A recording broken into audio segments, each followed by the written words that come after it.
everybody. Hey, Jerry. Good morning, Arvind. Good morning. So good to see you. Hello, Fred. Oh, I see. Hello. Rana. I see Matt. Jerry. There's Horst, there's Jerry, Matt is joining us from Berlin. Yeah. there's Emily. It's like a family reunion. I'm Gary Gunderson, and TC and I are here in Winston-Salem. And we love this background. TC's sister painted this, and it is the spirit of many faiths and picture of God as a bright sun coming up. So we love this background. I want to honor the sacredness of this amazing collective coming together for personal and for collective reasons to be who we're trying to become. Individually, we might take something from this Zoom and we may have something we want to say, but there is an us, there is a unity, there is a form of life that is emerging from this intersection, this confluence of the tribe of positive deviance and the tribe of leading cause of life. And those of us, who may have other tribal names, who are drawn to this because we want to be part of something. And we want that something to be alive, and we want it to move. The thing that is alive is deviant in the most positive way. And it is alive. We could use the language and the leading cause of life to describe the emerging form that is us. In this moment, in the different communities, you look around this screen and realize we live in so many different places. And in this moment, every one of our neighborhoods is living in the deep, scary shadow of COVID, still in the deep, dark shadow of 8 minutes and 46 seconds of George Floyd and the other names who now have become common in all of us. And we're only halfway through 2020. We haven't gotten to the hurricane or the election yet. This humble Zoom is part of the becoming, individually and collectively, the people that I would say God wants us to be. So with that, I'm going to hand it over to Arvind, who's not wearing the cool hat that he was last time, but is still pretty handsome. He's got background figures there. There we go. Yeah. Some of you know I had a correspondence relationship with Mother Teresa for a very long time. So this story especially speaks to me and hopefully will speak to Gary, what you've said and what will follow. So this photojournalist had a 15-minute slot, a precious 15-minute slot with Mother Teresa, and was just about to interview Mother Teresa in the open courtyard of the Missionaries of Charity in Calcutta when a car screeched to a halt. And it was a convertible in Calcutta, a big Chevrolet with an open top, and a couple jumped out. Lo and behold, Mother Teresa is there at the entrance. They asked Mother Teresa if they could have a picture with her. And, Mother, in her gracious, smiling way, yes, of course. And so they hand the photojournalist their camera. And, of course, the camera is in good hands. And, she takes a picture or two and hands the camera back. And they say, oh, no, we'd like a few more shots. And so, she takes a few more shots. And then they say, oh, Mother, could you just move a little? And, could we be on either side of you? And Mother, of course, smiles and obliges. And the photojournalist is about to again hand the camera back, and they say, oh, we definitely want a shot, by this beautiful sign which says Nirmal Hriday, which basically means a compassionate heart. So you have a sense of where this is going. 15 precious minutes and being eaten away by a couple who clearly were on a mission. So a few minutes, 7 or 8, have ticked by, and while she's clicking the pictures, you can imagine what's happening inside. seething is the word that she used to describe this, clenching her teeth and her fists and, really wanting to choke them for this absurdity. They finally depart, and now only a few minutes are left, and Mother Teresa is her usual self. She's calm, she's smiling, and the photojournalist says, "How could you entertain?" And she couldn't even complete her sentence. And she said, Mother put her hand on my shoulder and she said, "My child, you have to remember that in this world of ours, there are different kinds of poverty. There is material poverty, but my child, my whole work is about, in some ways, addressing the poverty of the heart, the poverty of the spirit."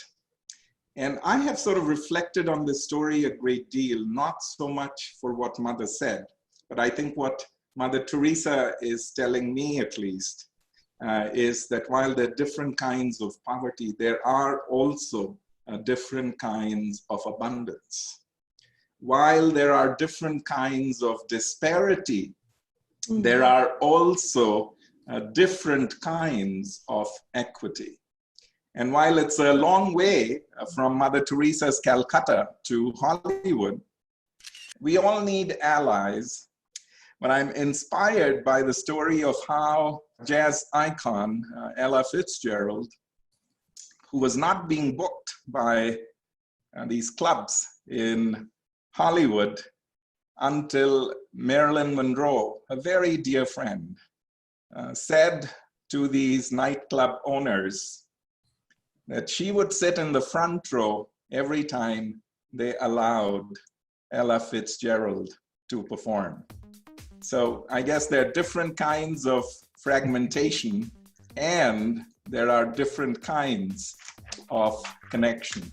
And there's so many beautiful stories of Mae West telling her producers at Paramount that, no, I'm not starring in this film unless Duke Ellington and his orchestra are with me on stage. So the different kinds of poverty, and there are different kinds of abundance, and there are different kinds of disparity, and there are different kinds of equity, and there are different kinds of fragmentation and different kinds of connection. It's hard to follow the great storytellers in our group, but I am delighted to be with you all today. Greetings. I know some of you it's evening, morning, some may be the middle of the night. I'm really delighted today, though, to introduce a dear colleague and an LCLI fellow, Sunny Anand. We decided to focus on Sunny's work in Memphis around decreasing disparity because of what Gary mentioned, what's going on in the world right now, the Black Lives Matter movement. It's long overdue. It's something that I hope and I pray will really result in long-lasting substantial change. But the violence against all sorts of folks, back and forth, verbal and otherwise, the political rhetoric and divisive tweets that are coming out of certain places, unfortunately, it's wearing on all of us. It's stressful. And I think it's also particularly poignant in terms of our brothers and sisters of color being hit so much harder by COVID than some of us in terms of both suffering and illness and mortality. To me, it really does speak to all the leading causes of life, but particularly it gives us hope. It's agency for something that can be done pretty quickly. Most of us that work in the medical or the healthcare field know that it usually takes what they say to get from bench to bedside. It usually takes sometimes upwards to 16 years to actually be tested, vetted, proven, and then move into clinical practice as a standard. Dr. Sunny Anand is a physician, is a professor of pediatrics, anesthesiology, perioperative, and pain medicine at Stanford School of Medicine, University of Oxford, and was a Rhodes Scholar there doing his doctoral work, and then completed the advanced medical studies in the United States at Harvard Medical School, Boston Children's, and Mass General. But most important about Sunny is that he's a man of great faith and compassion. My favorite story about Sunny was when he was at Methodist in Memphis. The folks that he worked with in the ICU, the staff, the colleagues, the parents, the children, the kids that he worked with, and the babies, they had a nickname for him that I think sums it up. Because of his compassion and gentleness and kindness, they called him Dr. Love. So without further ado, we will turn things over to Dr. Sunny Love Anand. So Sunny, welcome. Thanks for being with us. Thank you, TC. This is really the most loving introduction I've ever had. I doubt that. Yeah. Can't say much after that. This is something that we do in the pediatric ICU. We look at our observed mortality rate. And then based on the severity of illness, we have really good algorithms where we can say, what is the expected mortality rate going to be? And so when I reached Le Bonheur Children's, I did this analysis. This is what every chief of critical care or PICU medical director does within the first 2 weeks of getting there. And I saw that our observed to expected mortality ratio was 1.89, which was totally unacceptable. The best PICU in the country at that time had an observed to expected mortality ratio of 0.55. So, there were 45% less children dying than were expected to die in that ICU. But in our ICU, it was completely the opposite. There's 89% more children dying than were expected. And so what are the underlying causes? Now, I hate to say this, but this is sort of traditional epidemiology. What are the underlying causes of death?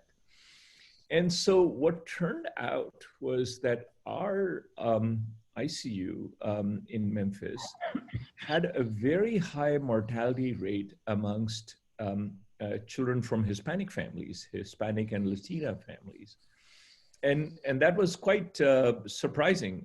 It was, in fact, 3 times higher than either African-American children, which is the majority of our population, because 68% of the Shelby County area is African-American, or the Caucasian, or the other, ethnic racial groups.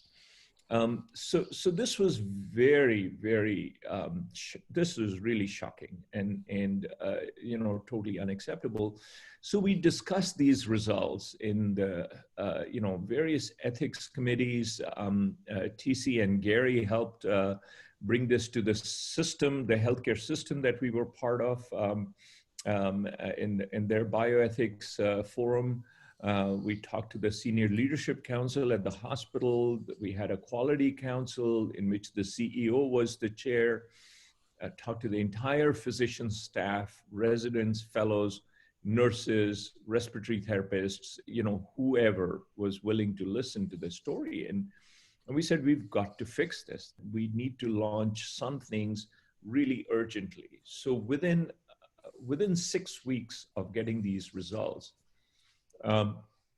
we had put in motion what was to be the very first multi-level healthcare delivery intervention at that time. Up until then, there were about 150 papers showing disparities in healthcare and outcomes, but there was nothing showing other than some policy initiatives that were being considered at the state and federal level. There was really there's nothing that empowered people locally to, find local solutions. And that's what we needed to do. We could not wait for the federal government. So that's how this whole story started. Our first sort of stop, this was in December 2009, was to educate all the healthcare professionals about culturally competent care, about what are the values, what are the practices in Hispanic Latina families. It took some education. We connected with local leaders and community reps, in various parts of the city. But what also became clear to me was that we need to have more bilingual staff, because there are nuances. There are things that get lost in translation. There are facial expressions, non-verbal communication that is misinterpreted. A simple sign like this can mean, wait a minute, or can mean, an abusive thing in different parts of the world. What happened was our CEO was Mary Armour. She was a former nurse, and so she empowered her chief nursing officer and our PICU nurse manager, and we got, about 7 or 8 bilingual nurses, so that there was 1 or 2 at every shift. We also, because I was chief of critical care, recruited faculty, recruited fellows. We had multiple residents who came by saying they're willing to help. We then made a proposal, and it was finally funded, for having 24-hour interpreter services available in the emergency department and the pediatric ICU. Up until there, interpreters were only available from 8 to 5. So all of this happened in November and December 2009. The next thing, starting the following year, 2010, we translated all the consent forms, all educational materials, pamphlets, websites. The website was a much delayed thing. It was later in 2010. But we also, I also realized when I did an analysis as to when these deaths are occurring and who's the attending on service at that time, there was a pattern that emerged. I made a proposal in our group and said, whenever we're having end-of-life discussions, we need to have a palliative care consult and a palliative care person in the room with an interpreter, just so that we have one other sort of set of eyes and ears, participating in the empowerment of life, in the connection that we're trying to establish with these families. Children who were arriving with critical illness to the emergency room were had a higher acuity, were more critically ill than was. So it was obviously a question of healthcare access. So we went to the mayor's community council and made outreach efforts. I personally went to 4 Latina churches and talked to the pastors and people over there. And we got help from the city government and the local health department. The Tennessee Shelby County Health Department made available mobile vans, made available immunization services, all those kinds of things. And if I may share my screen, we saw a drop in the mortality rates for Hispanic children within 1 year. By the end of 2010, we had already made a difference. By 2011, there were no statistically significant differences. The results were obvious because we were looking at mortality rates every 3 months to see if this intervention was becoming effective or not. From a 3-fold higher mortality, we were like 1.3 or something like that, not statistically different. And in 2012, there was really no difference. In fact, this graph was tweeted a few thousand times by various people in the pediatric community. And it really showed that local efforts, local champions can alter the health equity environment in their areas. That's amazing, Sonny. And having been a little bit on the cusp of that work, the rapidity with which those changes were made and the lives that were saved was just amazing. And how you engage stakeholders across so many different areas and sectors. But I'm going to move now to my brother, Kevin Barnett, who is based in Oakland, California, and works for Public Health Institute. And it's got that great Canyon background. What resounds with you with what you've heard from Sonny? We have immense challenges before us. And I think what Sonny has shared shows what is possible with focused effort with a specific population cohort. But of course, what we are up against and what healthcare in general is up against is that the structural obstacles and insults that so many of our populations are faced with are far beyond what we can do in the healthcare arena. And I think we grapple with how to become more engaged and how to really lift up the voices of healthcare with others in a way that actually makes a difference at the level of our communities and our society. With that is what the horrific events of recent weeks, which are a reflection of horrific events that have occurred throughout our history, have galvanized us in a way that, at least in my lifetime, I've not seen, and galvanized us across race, ethnicity, and social class. And while I am an aging cynic, I am optimistic that we are in a position to move things in a way that we haven't before.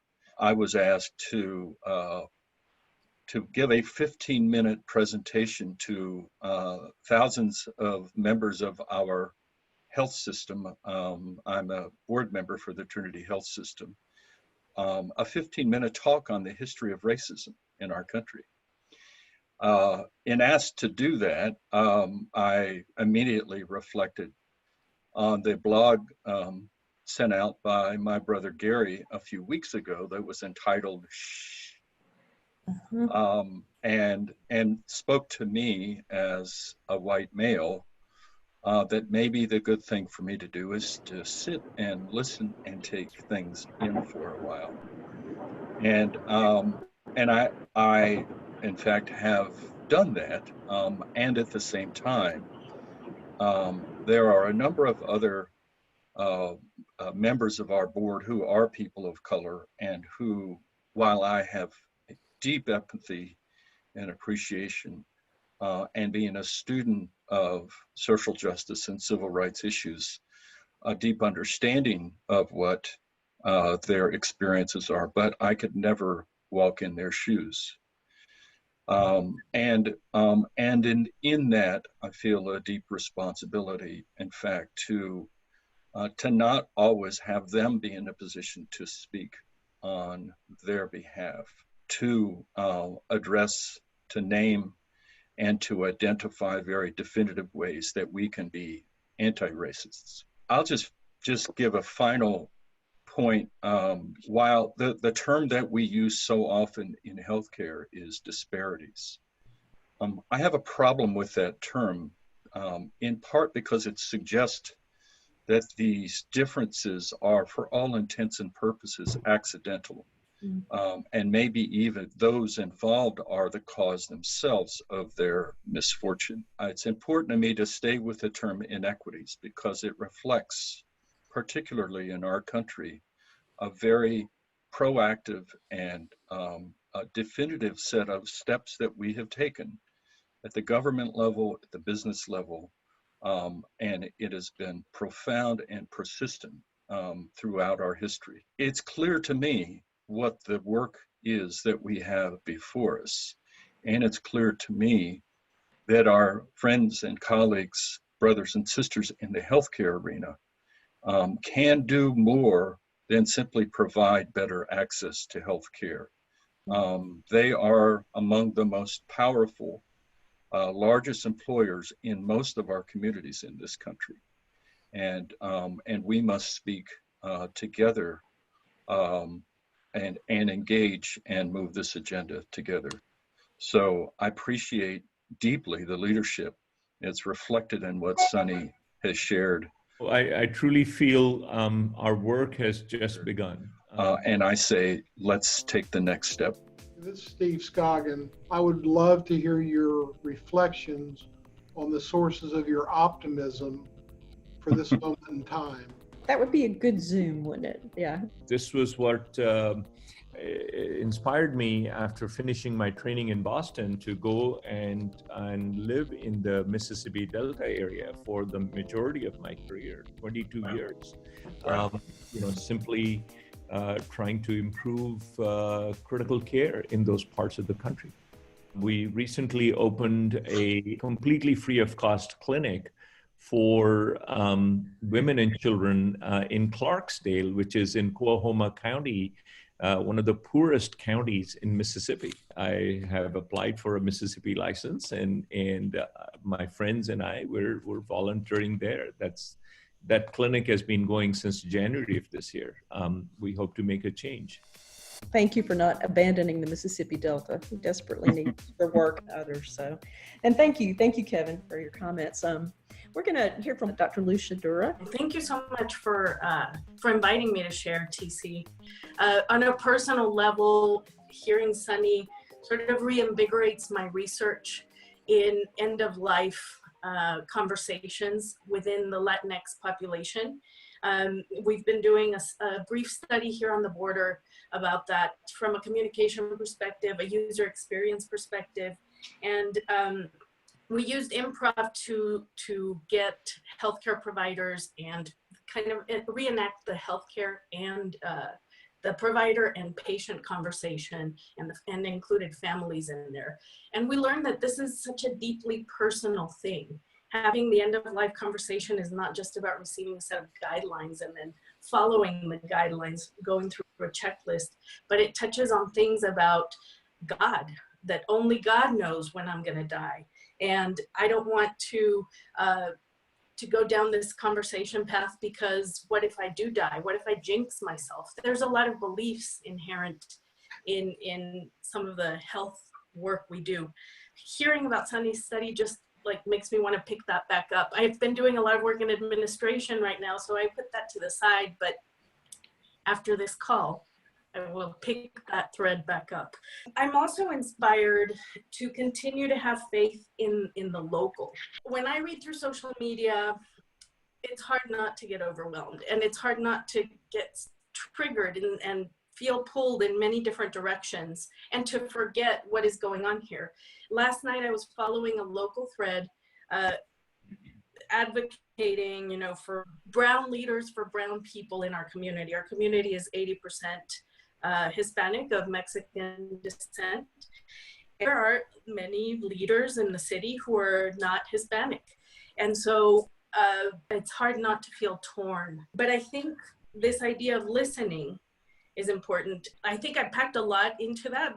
We could tease out quite a bit from just there, but that's what your presentation inspired in me, Sunny. So thank you for this opportunity. Oh, thank you, Lucia, and congratulations on being a dean now. I think you weren't a dean when we last saw you, but don't leave the work. We need you. We need your spirit. Thank you for that. Sunny, do you want to comment quickly on what Lucia said? Thank you, Lucia. We live in momentous times. We have this enormous opportunity. Within these few years, racism can be changed forever.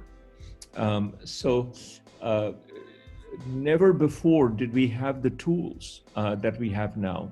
The tools of communication, the tools of social media and instant individual input into mass communication. But it's important that the right messages are shared. These are very powerful tools, and it is you and I and all of us together, it will take to change this whole mindset. Gone are the days Jim Crow. Gone are the days of the civil rights movement. Gone are the days of Donald Trump. Who we are is the soul, the spirit of the American people. And that is undergoing a transformation, which is really exciting to watch. Well said, Sunny. You may have on your mind, what does this dialogue mean for me? And secondly, what's it mean for us? What have we experienced here? And what is next for you or for us? You can sort of go either way. Hit return and you'll see the chat waterfall. The rich waterfall.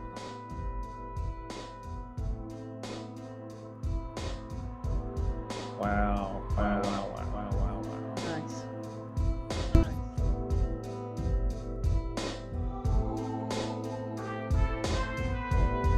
Wow, wow, wow, wow, wow, wow, wow.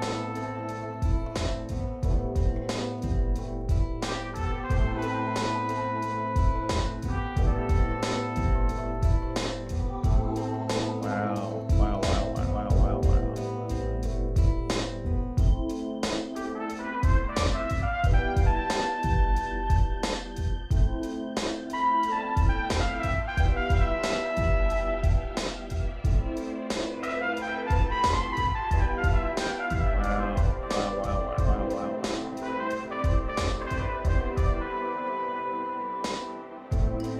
Wow, wow, wow, wow, wow, wow, wow.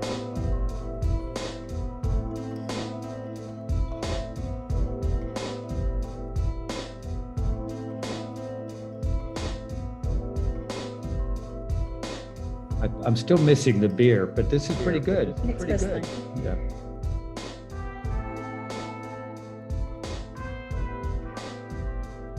Wow, wow, wow, wow, wow, wow, wow. Nice. What a smart group.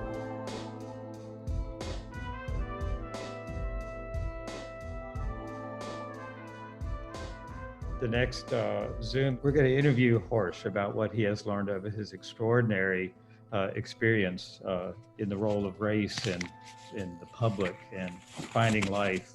Jim, do you want to have a last word? I think what you just said is the last word, and I know that I was in a breakout room with Horst where that's exactly the question he faces as well. So I think that's a question that's worth leaving with all of us. There is no cheap grace here, if I may use a theological term. Thank you, everybody. Thank you for joining us, giving the time. Sunny, that was extraordinary. Kevin, Lucia, Jim, Arvin, as always, thank you so much. What a treat. Thank you, guys. Pulling this together. Thank you. Great day. Have a good weekend. Thank you. Ciao. Thanks. Ciao, ciao. Chris gets the next work. I hope Gary's got the right recording. We'll see. Sweet potato shoots. Bring your sweet potato shoots. Sweet potato shoots. Bring your sweet potato shoots. Sweet potato shoots. Bring your sweet potato